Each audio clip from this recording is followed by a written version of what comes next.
My name is Andrew K. Curry, and I draw a lot. I was born in Colorado, and I grew up in Texas. I moved around a lot, but I got my undergraduate degree from the University of North Texas in Denton, and I later went on to get my master's here in Los Angeles at the Otis College of Art and Design. I've gotten a chance to do a lot of fun shows and work with a lot of really amazing artists. In 2014, I was the artist in residence at Shankill Castle in Paulstown, Ireland. I got to do art restoration in Florence, Italy, and work hands-on with 15th, 16th, and 17th century paintings. And these experiences really help form who I am today as an artist. So this piece, I found an old image of a World War I infantry soldier, and he has in the photograph a chainmail that goes across his face, this iron curtain that goes across his face to help protect his face from shrapnel in the trenches. And I saw that photograph and I thought that's such a powerful image, and there's a lot of really interesting things, elements are happening in that. And so one of the things that I think it's not just myself, but all artists do is we find sources and then we edit them. We take things away, we add things in order to direct a conversation between the artist and the viewer. So I began to think about this idea of an iron curtain in front of your face and its relation to internet culture. And a lot of my work is based around the internet and how the internet is affecting our culture in both positive and negative ways.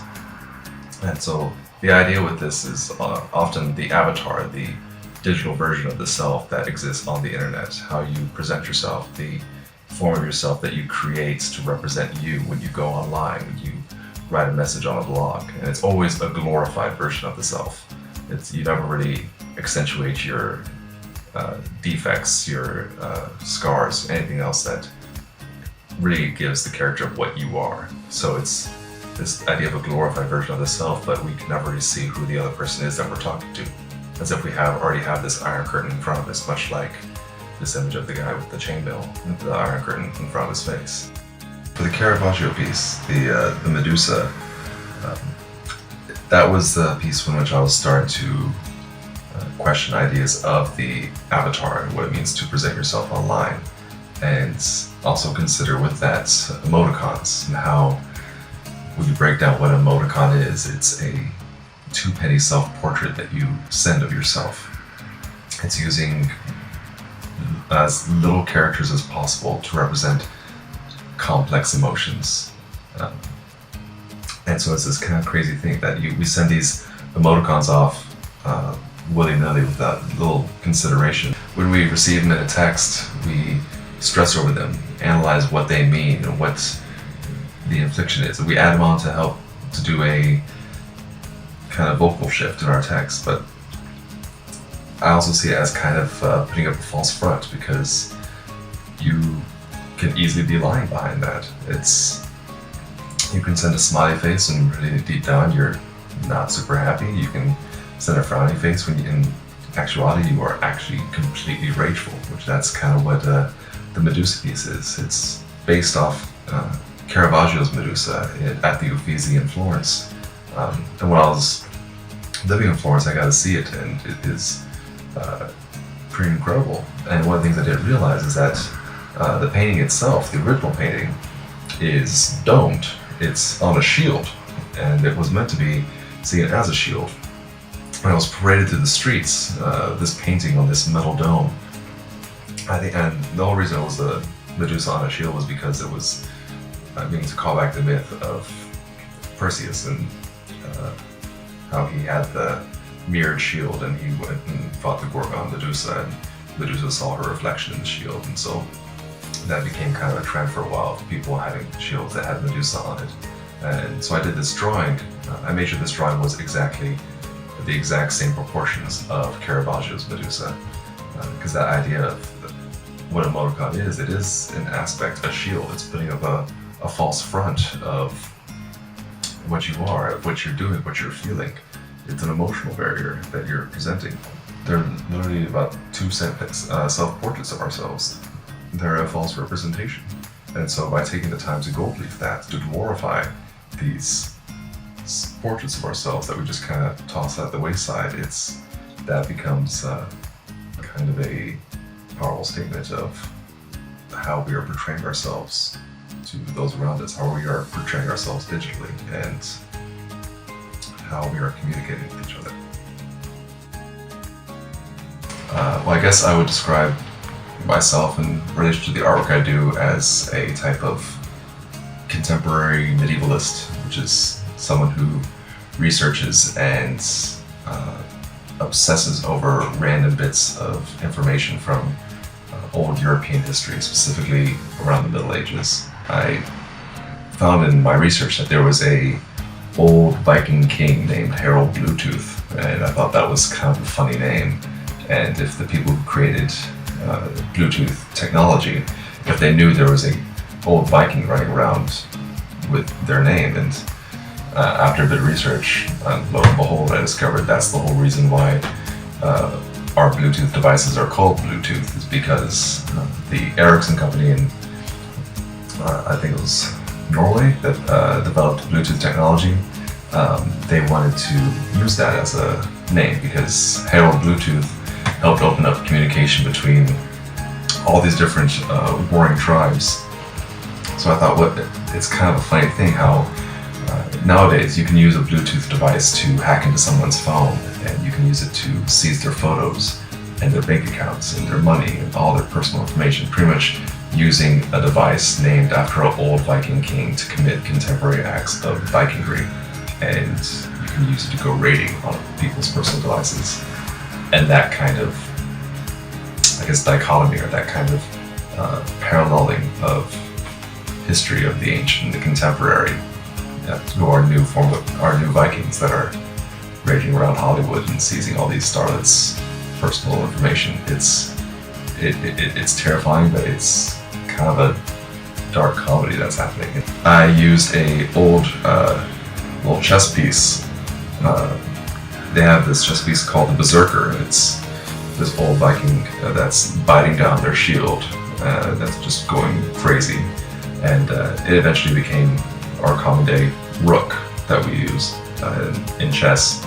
But use that and backgrounding it with the Louis Vuitton pattern and the little Bluetooth symbol repeated in it, it kind of hits that home of how starlets and people in the fashion industry are being hacked and taken advantage of by these contemporary Vikings, and how this whole technology began from a what was once named for an ancient king, and how that's history just repeating itself all over again. So with a lot of my work, I find ways to show that history repeats itself in really unexpected and unusual ways. And I don't often make work that is super political, but I started hearing about a old politician that was feared by his own political party, and they were afraid that he was going to become a tyrant, and the masses loved him, but the masses were easily swayed. And so there was eventually a revolt, and all of the senators and all the other politicians ended up stabbing him in the back. And this sounds a little bit like Donald Trump, but it actually is Julius Caesar. And there is a really ironic comparison that I can see during the election season of 2016 between Donald Trump and Julius Caesar. And so that led me to creating this work, which is called Trump, or 23 Depictions of Julius Caesar. And what I really like about this is that when you cut away from the drawing, you see this gold underbelly that's kind of at the root of what a lot of corrupt politicians are. And the best part about the process of this piece was, as I was drawing it, I had to sit on the floor and cut out all these little X's and frowny faces. So I was in my studio essentially stabbing Caesar repeatedly, which every time I did it, it made me chuckle. So often when I'm working on artwork, I'll start in a couple different places. I'll either be interested in an idea or a conversation that I'd like to have, or I'll find an image I find to be really loaded and really kind of a lot of things are going on. And I found this one image from late 1800s or 1900s of these three guys on a rooftop, and they're taking a selfie of themselves. It's essentially the very first selfie, because they have this massive photograph box and they're holding it out and they're all trying to get behind it so they can do this selfie of the three of them standing on this rooftop. And I was looking at it, chuckling, and thinking, oh wow, there's not much that's changed. And so I started thinking of that, and also this old text from my school days by Walter Benjamin called Art in the Age of Mechanical Reproduction. And I started considering that about how art shifts as we advance technologically, but also on a deeper level, how does that affect us when it comes to self-reflection? How does self-reflection in the age of mechanical reproduction, if we are majority of our time is being spent online, if we're existing at a certain level on the internet, on social media, and we're documenting everything we're doing, we're sending out these selfies and photos of ourselves, then we're constantly documenting all of our changes, because we as people, we're growing, we're evolving, and when we do this, we end up having multiple versions of ourselves that exist online. The idea of a self becomes an abstract concept. I don't really have the answer for what that means. About what does it mean if you have multiple versions of yourself online? Where does that lead? And I don't really know. And so this is the conversation I'm pushing forward with the viewer as they look at this, by using the apple as a symbol, the apple and radiance, and it's being glorified by these old Renaissance halos, ornate in gold.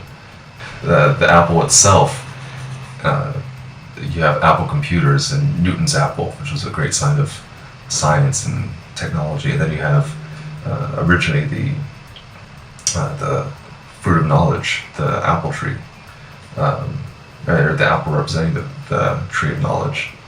And when you have it all eaten away and there's nothing left but an apple core, that gets into overconsumption and being overwhelmed by there being so many different versions of the self online, that you have to question who are you really at the end of the day, when you have all these portrayals of yourself.